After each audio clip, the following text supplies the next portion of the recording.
Welcome to Wanna Bet, the daily gambling game show that takes betting seriously, but not much else. Get our favorite plays on the totals, sides, props, exotics, and futures to jump on now. So let's get it started with Jason and Ben. Let's get it started with Jason and Ben. Let's get it started with Jason and Ben. Sappico sin chiede con so bappa con so felino. Let's get it started with Jason and Ben. Let's get it started with Jason and Ben. Ho, ho, ho. Almost Merry Christmas. Thank you guys as always for tuning in. This is Wanna Bet. I'm Jason. That's Ben. This is Mark Arman, the Great Mud Honey. This is a Christmas Eve edition. There'll be a Christmas Day edition. There'll be a Boxing Day edition for all my footy fans, as they call the day after Christmas abroad. There's shows 7 days a week, basically. I'm going to guess 350 plus days a year, because we're handicapping games all the time, and we're betting games all the time, and we want nothing more than to share the spoils with you guys and show our work and be fully transparent and build a smart betting community here. Again, we do this 7 days a week. If you're new to the show, there's our little PTI ripoff rundown. Shout out to Tony and Mike, mentors of mine.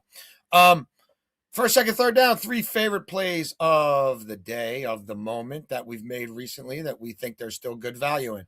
Then we got a couple categories there. We want to give you guys a parlay every day. Everybody likes parlays. We try to do our parlays a little different than the mooks out there at Barstool. But, yeah.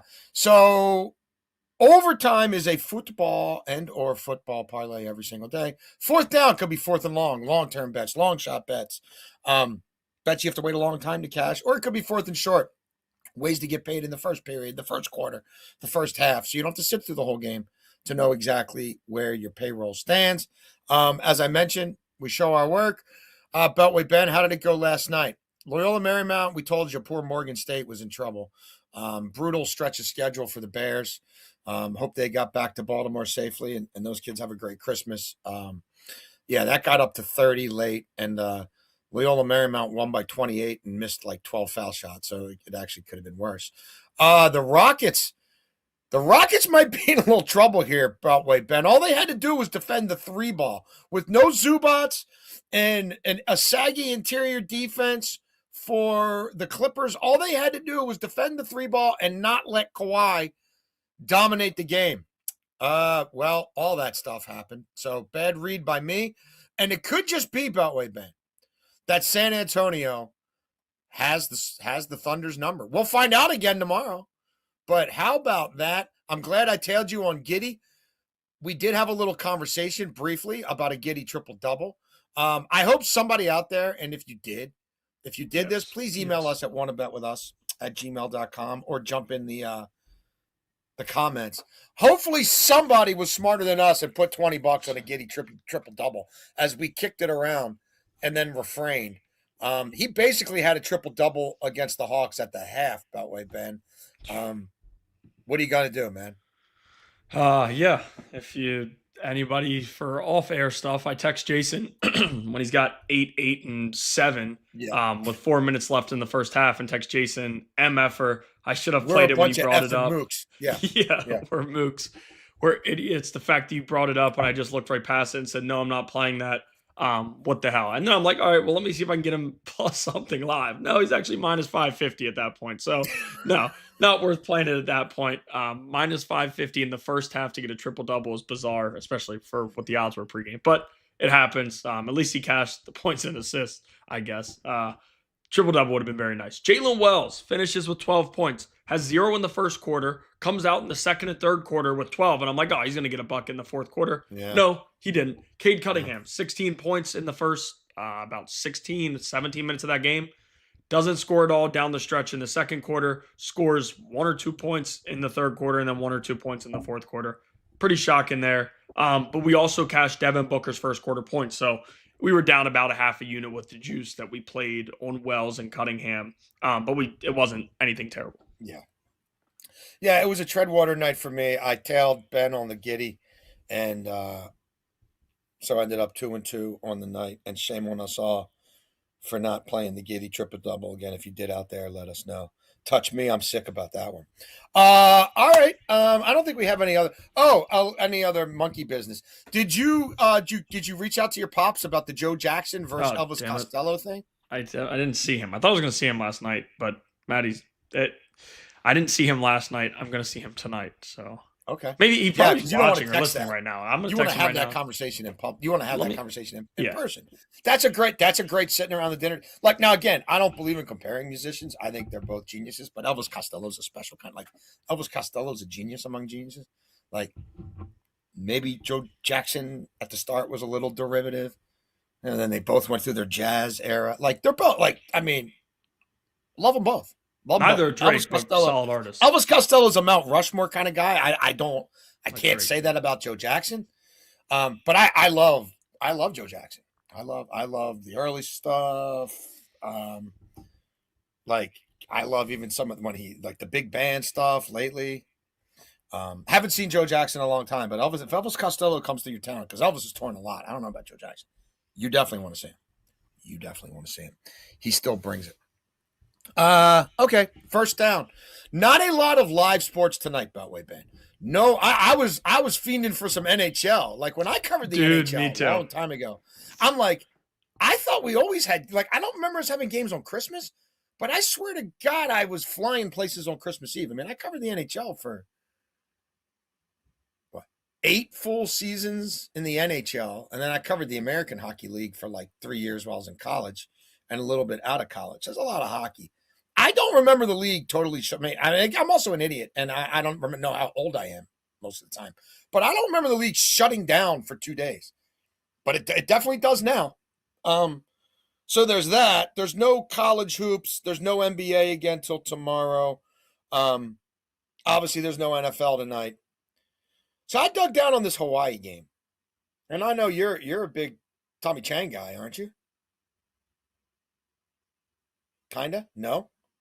Oh, that's Tim Murray.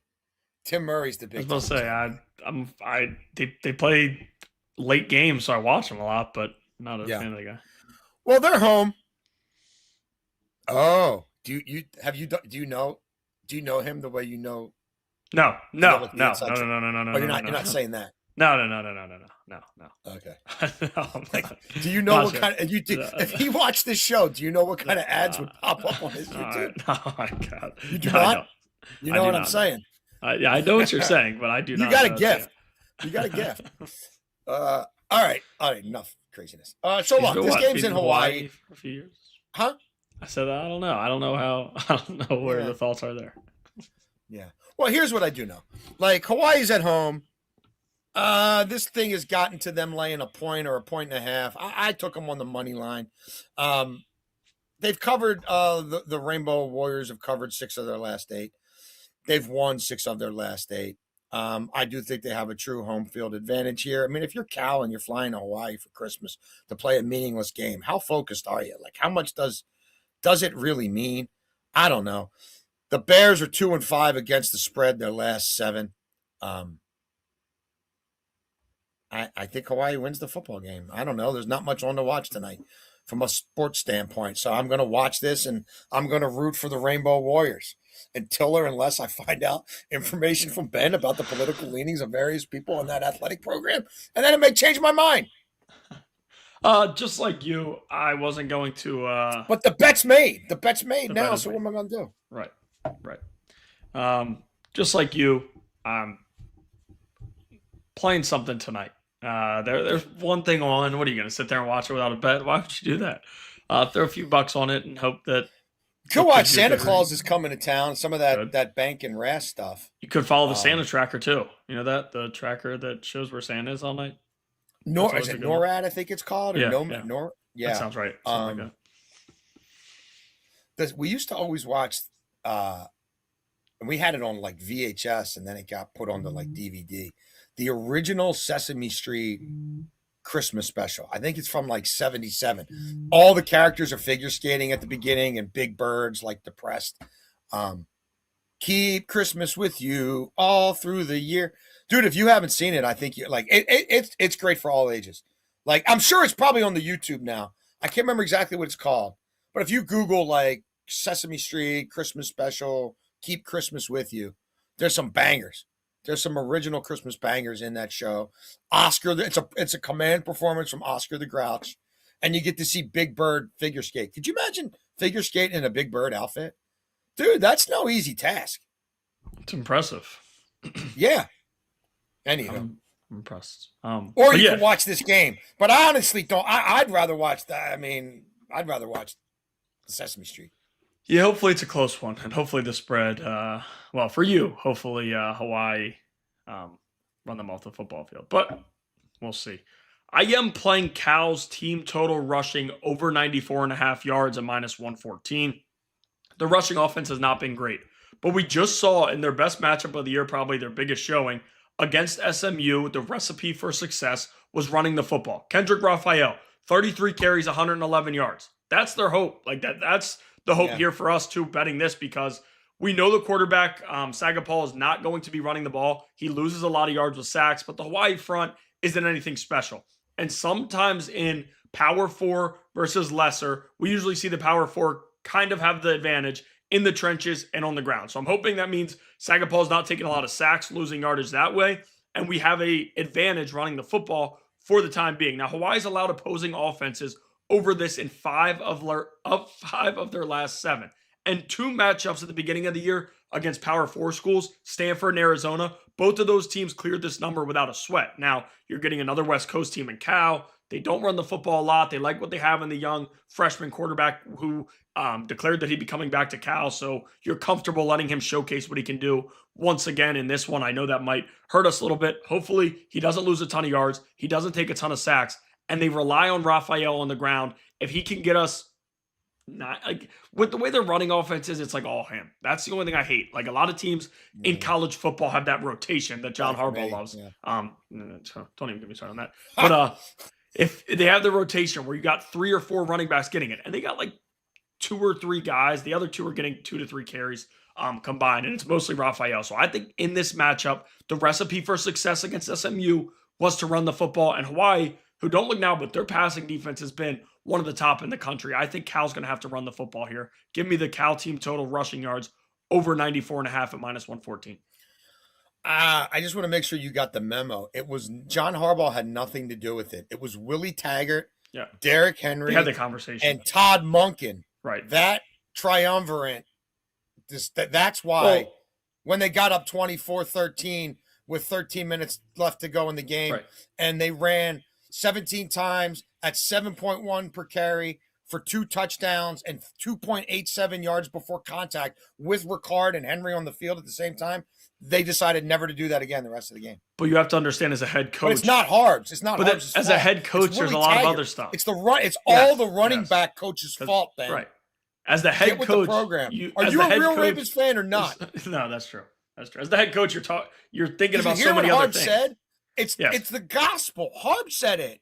That is incredible. That is incredible. Like he said, as a head coach, you got so much other stuff. Not to figure out how we're going to win this game with one of our best players. We got to worry about the special teams unit. Come on. Halftime. You didn't see that coming, did you? Did not. Keep you on your toes, Ben.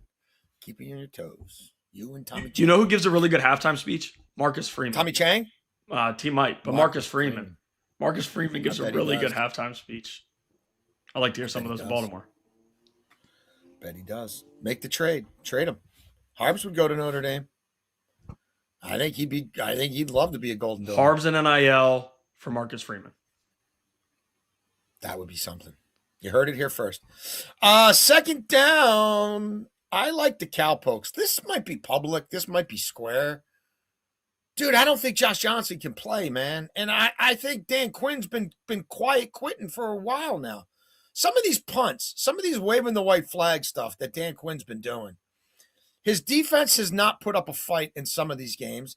And I just think Dallas is going to, on a nice sunny 50-degree day on Christmas Day here in the DMV tomorrow, and I do consider Baltimore part of the DMV. Fight me.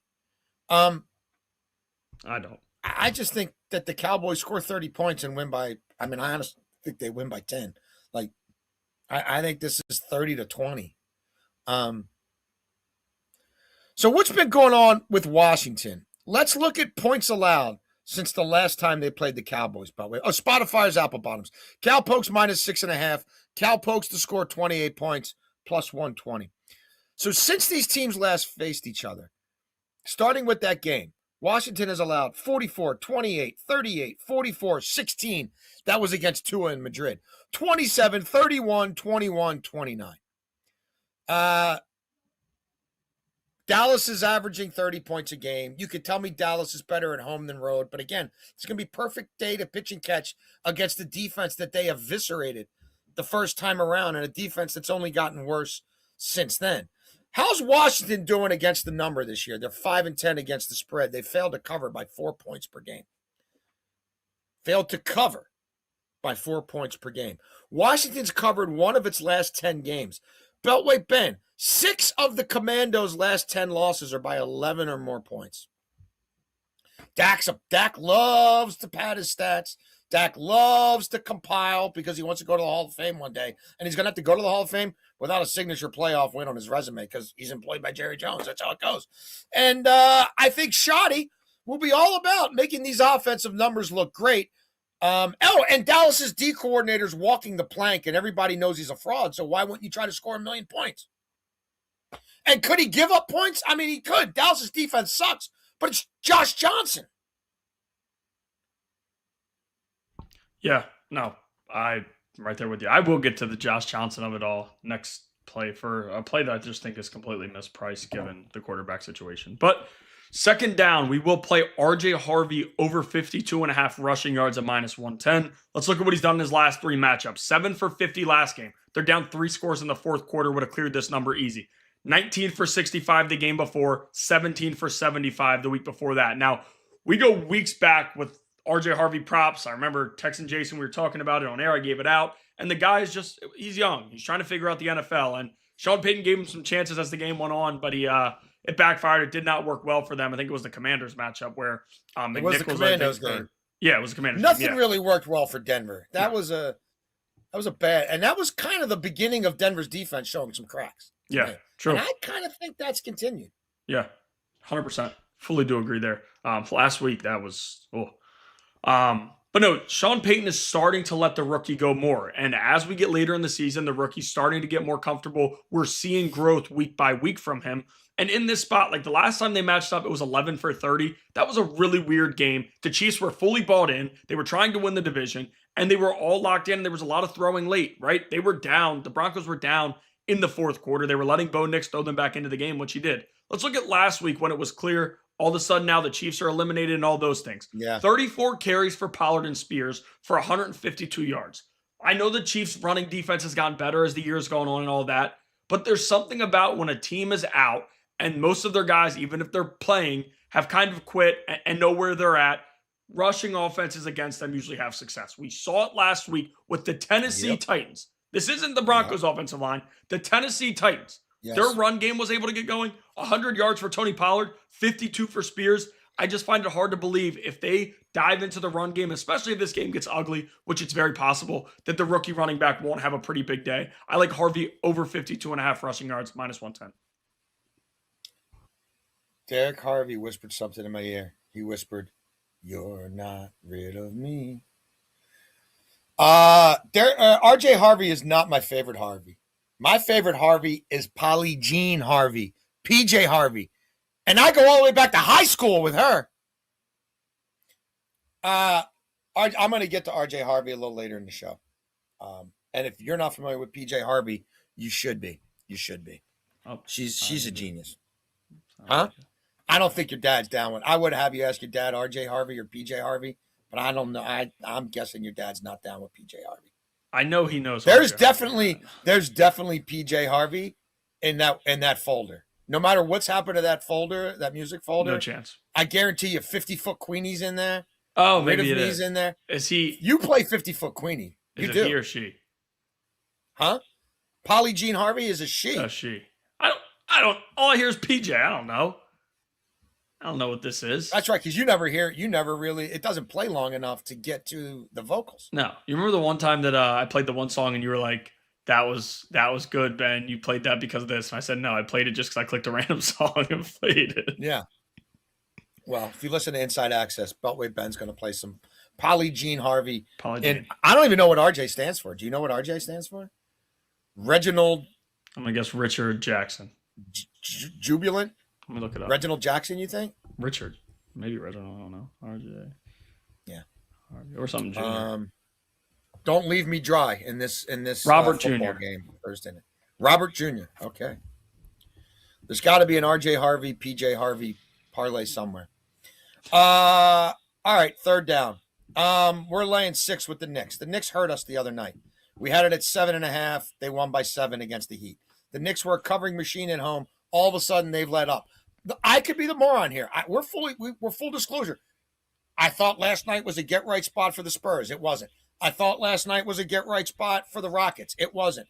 I think this is a get right spot Christmas Day with the stumbling, bumbling Cavs coming to town. I could be wrong. But this is a Knicks team that was all they did is cover at home pretty much all year. The Cavs are 4-8 against the spread on the road. We've seen the Cavs lose to the Bulls. We've seen them lose to Atlanta. I just think the Knicks beat them by more than 6. This opened at 5, where I got it. Yesterday it hovered at 5.5. Now there's not a lot of 6s out there. So if you are inclined to ride the Knickerbockers, I would say you do it soon, because I think by tomorrow this is 7, maybe even 7.5. I just don't think that this Knicks team is going to go 3 straight without covering at home after basically covering 13 of their first 14 at home. They just put on they were in a big spotlight a week ago in the NBA Cup. They showed up big, even with some things going against them, like Cat out of the game. Cleveland's defense is in a bad way. And I think the Knicks can win this game by double digits, frankly. So there you go. I'm going to go with the most mispriced prop that I've seen here. You like this. You like this. I do. I played it last week at plus money. Yeah. And it cashed us if Mariota doesn't go down with an injury. Would have been a very good cash, but he went down with an injury. Unfortunately, here we're going to go right back to it. McNichols has 2+ receptions in 3 of his last 5. Again, for the listeners, Jeremy McNichols, over 1.5 receptions, minus 115. As I just said, he's got 2+ receptions in 3 of his last 5 games. Josh Johnson ain't pushing the ball down the football field. I mean, let's be real. There's a 0% chance he is chucking the ball down the field with regularity. He might take a shot or two to Terry McLaurin, but at this age in his career, I mean, we didn't see much of him when he was younger, but at this point in his career, he definitely isn't going to be throwing it down the field. This is a pass-catching back. When he's on the field, it's usually because they're throwing the football. Josh Johnson completed 5 passes last week. 3 of those were at or behind the line of scrimmage. And he also had 2 targets to McNichols. 1 was caught, 1 was incomplete because the Eagles defense swarmed. Dallas is allowing 5 receptions per game since week 10. That is tied for the 7th most in the NFL. It's right up there. To running backs, it's to running backs. That's right up there for the most in the NFL, 7th. There's a lot of teams right around 5 to 5.5. So they're giving up a lot of those, and they're also giving yards. I do think McNichols will be featured multiple times tomorrow on the show with a few more receptions, some receiving yards, things like that, just because when you look at what this offense is and how Josh Johnson's going to be throwing it, I think it will be short throws to McNichols. They'll probably get Rodriguez a little involved, and then Debo on a few screens. Could they take a shot or two and hit down the field to Terry because this Dallas secondary is not good? Possibly, but I think it will be more Debo and McNichols. So for this prop, a lot of screens we need, and I do think we're going to get that with Josh Johnson. Jeremy McNichols, over 1.5 receptions, minus 115. Excellent. All right, 4th and long for me. We've been playing around with some success, a couple of tough luck, bad beats, but in these longest reception alt markets, I find them priced the best at Bet365. Frankly, in a lot of cases, it's not even close. CeeDee Lamb to have a long reception of at least 30 yards, plus 125. He's got a reception of 29 or more yards in 9 of his last 11 games. Washington gets destroyed in the slot. They've got a corner or two, really a corner, who I'm not sure how much he's going to be on Lamb. I think he might be a little bit more on Pickens. They moved Lamb all over the place in the first meeting between these teams. I think they'll do it here again.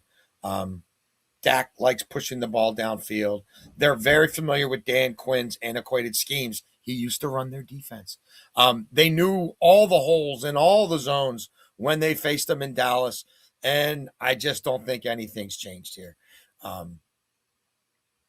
He can do it with Yak. He can do it on a bubble screen, and he can certainly do it running 50 yards down the seam against a stupid scheme that'll probably have a linebacker trailing him some of the time. So, look, you want to do this with Pickens as well. You'd rather just play Dax long. Go ahead. This is priced in most places at 25.5 or 26.5 yards. I like it for plus money at 30 or more, plus 125. I'm going to go to a weird prop, and then we'll play a regular parlay that I'm going off of that. Yeah, it's not that weird because it's been featured on here a few times with the show. Victor Wembanyama over 13.5 field goals attempted at minus 120. Listen, Christmas Day for NBA, for people who don't bet the NBA much, is probably as important to some of these guys as the NBA Cup and playoff games. Like, everybody's watching on Christmas. Now, the NFL's tried to steal some shine, and they've had success doing it. But the NBA still, these guys look at these games important. They have the special uniforms. It's all those good things, and it's fun to watch. The one thing with this prop right here, it's funny because every time I watch it, every time the ball comes out of Victor Wembanyama's hands as a shot, I stand up and cheer. Everybody's like, what are you cheering for? Well, we have field goals attempted. It's a rare prop, something you can't find in a lot of spots, and you don't have to worry about the ball going through the basket. Now, do I think he's going to have a very strong night scoring? Absolutely. But for a guy like Wembanyama, who I broke it down during the NBA Cup, sometimes, and it helps them here and there, and it sometimes could hurt them, but he is shot happy, and he's looking to have his fingerprints on wins, and he wants everybody to see that he is one of the top guys in the NBA. And you have to have that mentality when you call some of the top players around the NBA out and kind of view yourself the way he does. You got to have the confidence, and he has just that. I think tomorrow Wemby is going to be shooting the basketball a ton.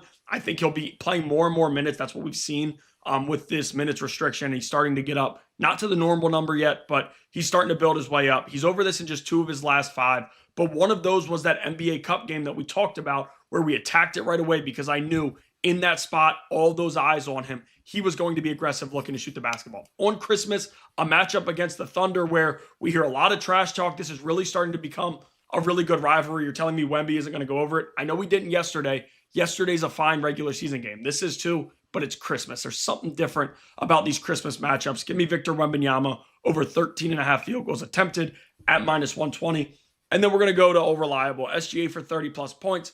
Wemby for 15 plus points. I'm putting those two together for plus 110. I was this close to adding the Thunder on the money line, but I just look back and I'm like, do they have the number? I was a little scared. I don't know. I just stayed away from the money line. I do think the Thunder will win this game, but instead of playing the money line, I just went with the 2 top scorers on each of these teams. SGA, he's over 30 plus points in all but about 4 or 5 games this year, and we've seen it 5 straight games. He's back to what he was doing before that 2 or 3 game off sample. And then Victor Wembanyama 15 plus. We're going to be on his regular number yet tomorrow. I can tell you that right now. I think that he's going to be aggressive looking to score. And 15 points isn't an issue for the guy, even with the minutes restriction. He's been there regularly. He gets to the free throw line, which isn't great for field goals attempted, but it's good for scoring. He's going to get there. He's going to knock down some threes, and I think he'll finish at the rim a bunch. He talks a lot of trash about Chet. We know Hartenstein's physical. This is a matchup that Wemby loves, and I think that it's going to be close down to the wire, and they're going to need him out there. I think he plays more minutes and scores 15 plus points. So again,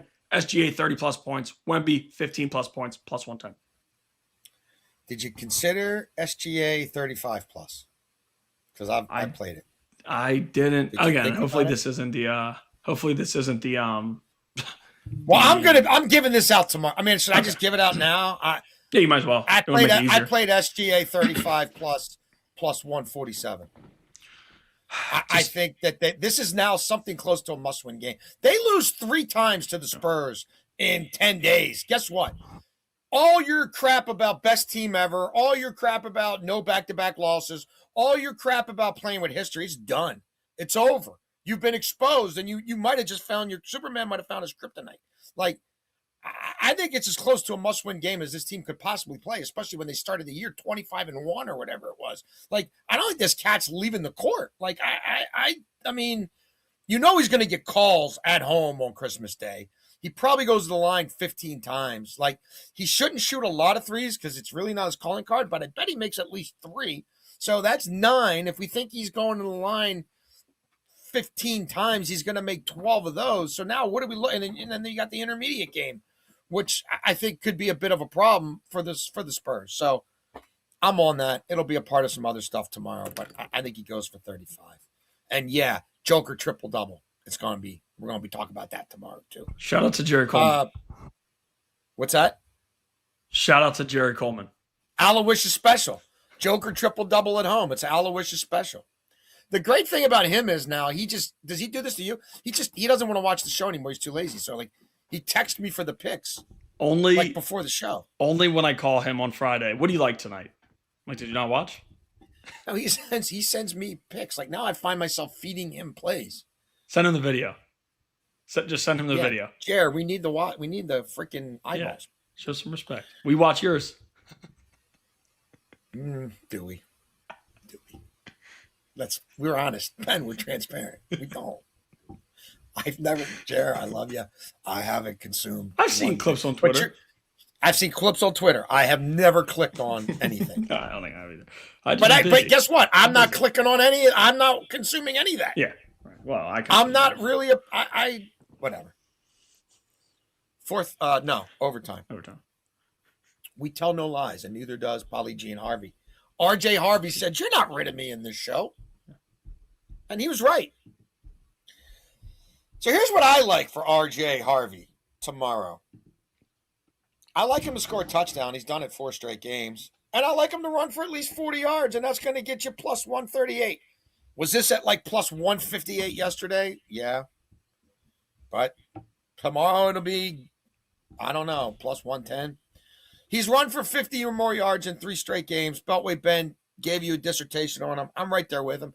I also find it interesting if you've watched Denver games lately, the commentators keep talking about Sean Payton and how much he wants to establish his kid before the playoffs. And I know Sean pretty well. And the thing that pissed Sean off the most last year, in a year where everybody was saying the great job he did with Bo Nix and all the gains they made, was the fact that they couldn't get yards when they needed them. And he didn't trust his running backs and he didn't trust his run game. And he knows what playoff football is all about. So against the Chiefs team that is basically waving the white flag, even if this gets to be sideways, and this game might get to be sideways, I think this kid's running the ball 12 to 15 times. If he can't get 40 yards on that, then don't play him in the playoffs. Also, we want to jump some Premiership stuff. This match is on Friday. Newcastle at Man U. We're going to play it, both teams to score over 2.5 total goals, minus 120. Man U's in a bad way. Our guy Bruno Fernandes suffered looks to be a long-term injury last time out. That coupled with basically a lot of their midfield departing the team to play in the African Cup of Nations. This is a bad time for a Man U team that's been hemorrhaging goals. Now it's Newcastle on the road, right? We love Newcastle at home. On the road, form's not the same. But I just think this is a good spot for us to get goals on a Boxing Day matinee. Man U has conceded in 10 straight games in the Premiership. Like, oofa. Let's look at Man U goal totals when they play at home. 8, 2, 1, 6, 2, 3, 5, 1. Man U games at Old Trafford in the Premiership average 3.5 total goals per game. What's been going on with Newcastle lately? Well, look, they've only scored 7 times in 8 road matches on the season, but they have been scoring lately. Gordon is great from the spot when they draw penalties, and BDN, Big Dick, Nick Voldemada, he's in good form. And I think he's going to be a handful for Man U's back line. Newcastle on the road, only 50% BTTS. But again, Man U, are they going to score in droves without Bruno? No, but I think they're good for a goal here. I frankly think Newcastle wins this match like 2-1. 50% of Newcastle's road games have produced at least 2.5 goals. And if you look at their last 5 on the road, total goals, 1, 5, 4, 4, 3. So this would hit in 4 of the last 5.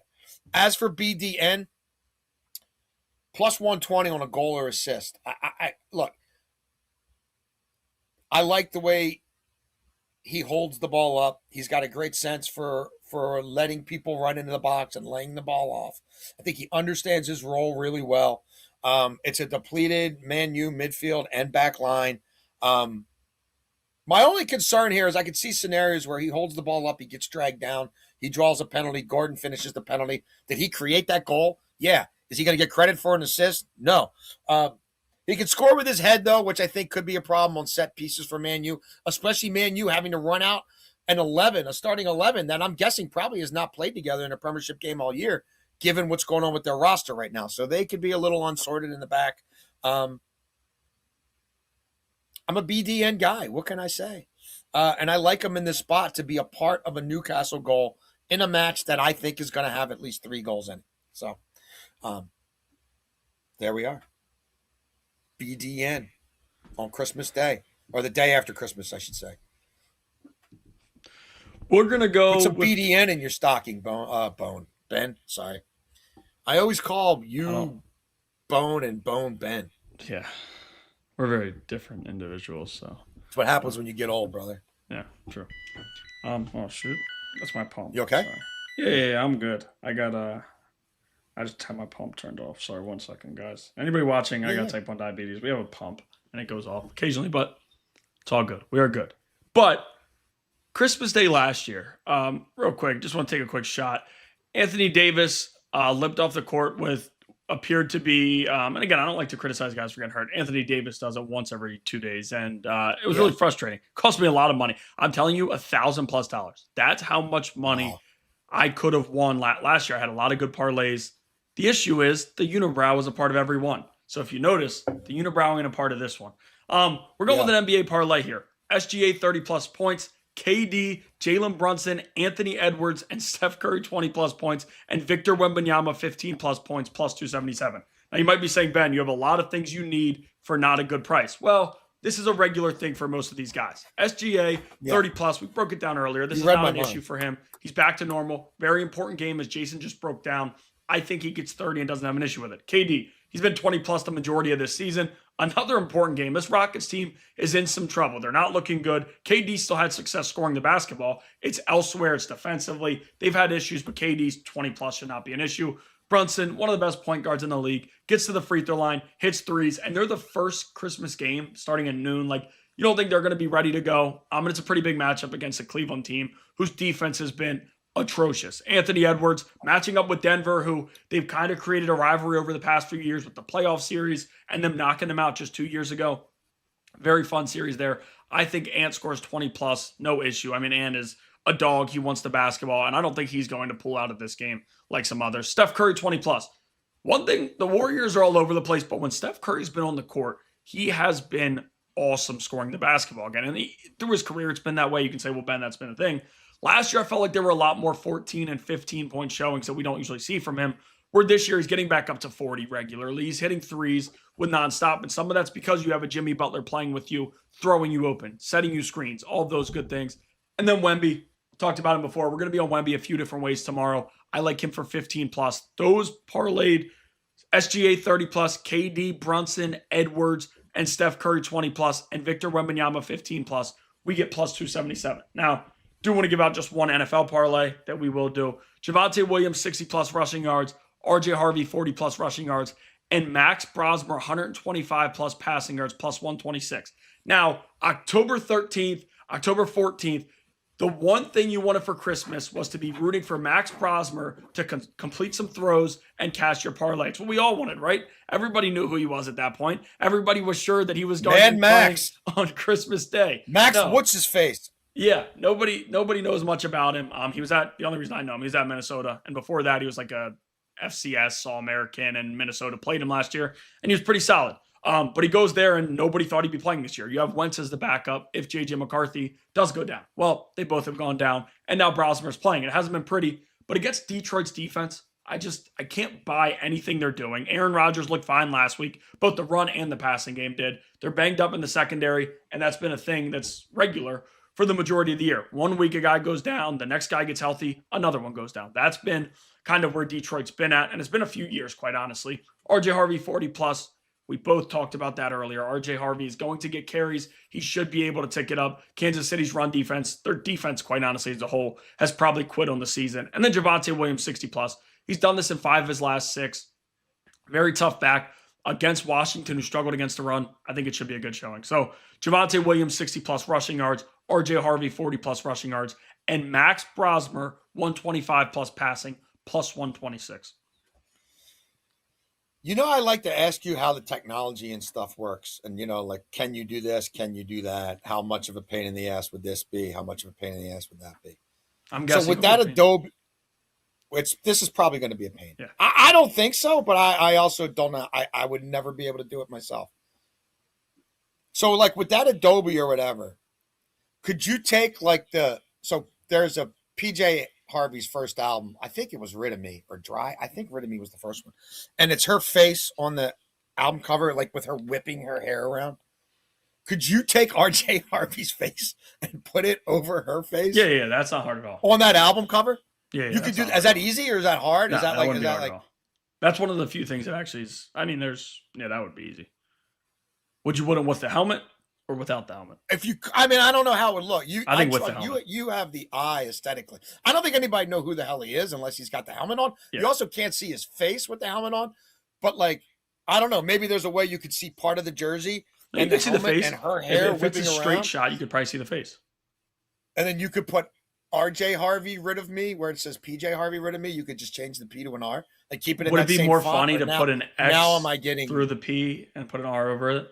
That might be funny. That's probably better yet. I think that's better yet. Yeah. Now, could you do that and throw it into this thing or no? Yeah, I would just need like this is Make out. Sure you and remind me because most of the projects we talk about, we're at work and taking calls. You could do it then. You know what I mean? And then it gets inserted into because then we could tell people rewatch to find Ben's artwork. Yeah, remind me. Make sure you remind me because there's times where I say I want to do something and then I just completely forget. Make sure you remind me and tell me what the album cover is. I could definitely do it. I'm also almost finished the thing we talked about, but this make sure you remind me. Isn't like this would take you what 7-8 minutes or you no, more than that. A little bit more than that. More? But yeah, 15. Yeah, probably 15, 20. Okay. There we go. If you have suggestions about things Ben can make, graphically or other, boy, I really think there's got to be a Kira. There's got to be a 10.5. We got to get. I mean, they don't have her on many. I mean, they don't have themselves on any Black Flag album covers. But I mean, obviously there could be band pictures from back in the day. Yeah, the 10.5's got some legs, I think. All right, 11:15 tomorrow. Yep. Christmas Day. Parlays for Christmas, parlays in your stocking. If you guys have questions, comments, feedback, you can always jump in the comments, or you can email us at wannabetwithus@gmail.com. We always enjoy hearing from you. Ben, let everybody know because we're fully transparent. Start in the beginning. So yeah, I was 2-2 last night because I was on Giddy. We both should have been on Giddy triple-double. If you were, and we inspired you to get there, please, by all means, let us know. It warms the cockles of our heart. That record is since May 21st, our first show that we did. So we're still up over 50 units collectively, 7 months into this, going on. I mean, we're pushing, 1,500? My math is bad. We're pushing, we're pushing, how many bets? Oh, about like 2,000. 2,500? Yeah, around there. 23, 24. 6, 2, yeah, about 24. Yeah, over 1,000 winners given out. And a lot of them plus money. So anyway, thank you guys for being a part of our holiday shenanigans. We wish you all a wonderful holiday season. Happy holidays. Go Rainbow Warriors. Go Tommy Chang, unless Ben tells me otherwise. And at least for tonight, we're rolling with Chang. And we've got more sports tomorrow. We want to bet. You want to bet. Thank you for betting with us. PJ Harvey is a queen.